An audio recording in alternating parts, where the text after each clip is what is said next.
Saudara-saudari, Injil kita pada minggu ini diambil dari Injil Matius bab 5 ayat 1 sampai 12a. Sekali peristiwa, ketika melihat orang banyak, naiklah Yesus ke atas bukit. Setelah ia duduk, datanglah murid-muridnya kepadanya. Lalu Yesus pun mulai berbicara dan mengajar mereka, katanya, "Berbahagialah orang yang miskin di hadapan Allah, karena merekalah yang punya kerajaan surga. Berbahagialah orang yang berduka cita, karena mereka akan dihibur. Berbahagialah orang yang lemah lembut, karena mereka akan memiliki bumi. Berbahagialah orang yang lapar dan haus akan kebenaran, karena mereka akan dipuaskan. Berbahagialah orang yang murah hati, karena mereka akan beroleh kemurahan.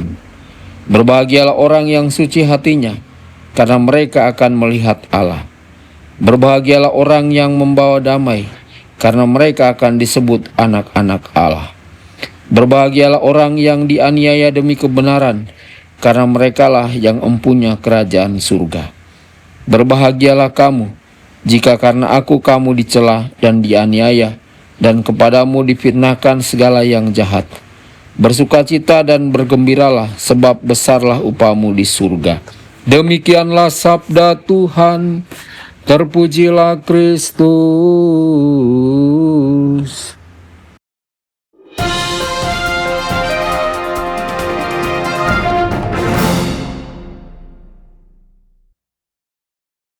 Dalam nama Bapa dan Putra dan Roh Kudus. Amin. Saudara dan saudari terkasih dimanapun Anda berada, jumpa lagi dengan saya Romo Tedens dalam saluran Warta Kabar Sukacita. Semoga Anda semua dimanapun berada senantiasa dalam keadaan sehat dan bahagia.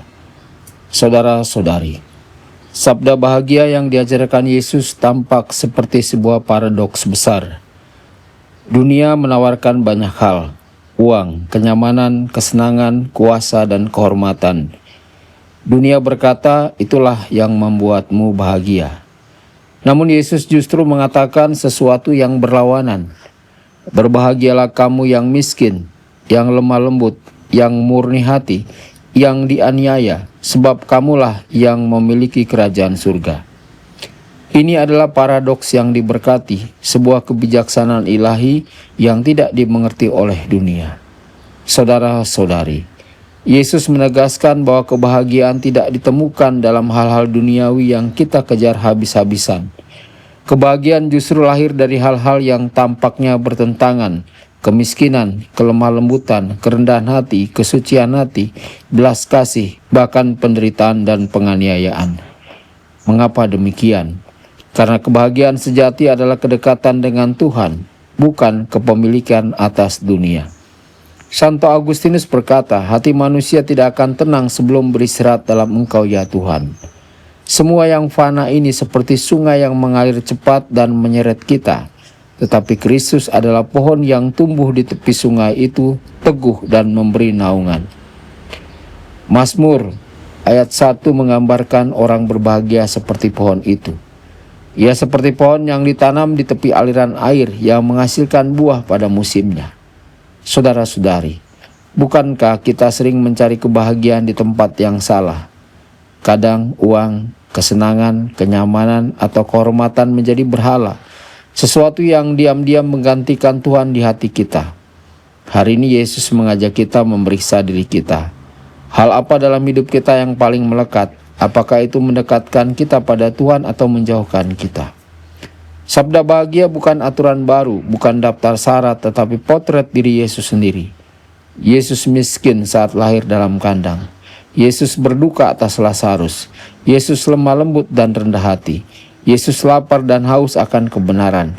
Yesus adalah belas kasih itu sendiri. Yesus murni hati, tidak berdosa. Yesus adalah damai itu sendiri. Yesus dianiaya bahkan sampai wafat di kayu salib.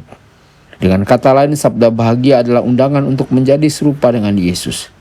Dan ketika kita menerima Kristus, meniru Kristus, kita akan berbuah bagi kemuliaan Allah seperti pohon yang ditanam di tepi aliran air. Buah-buah itu adalah kedamaian, sukacita, kesetiaan, kelemah lembutan, dan kekudusan hidup. Saudara-saudari, dunia menjanjikan kebahagiaan yang cepat namun rapuh. Kristus menjanjikan kebahagiaan yang mungkin membutuhkan perjuangan, tetapi memberi damai yang tidak dapat diambil oleh siapapun. Karena itu, untuk menemukan kebahagiaan sejati, kita perlu bertanya, apakah kita mengejar hal yang fana atau yang kekal? Apakah kita membiarkan Kristus membentuk hati kita agar semakin menyerupainya? Sabda bahagia mana yang paling perlu aku hidupi hari ini? Tuhan Yesus memberkati Anda semua. Sabda Allah adalah kebenaran. Sabda Allah adalah kehidupan. Mari kita mencintainya, mari kita menghayatinya. Ya Tuhan yang ku muliakan, sabda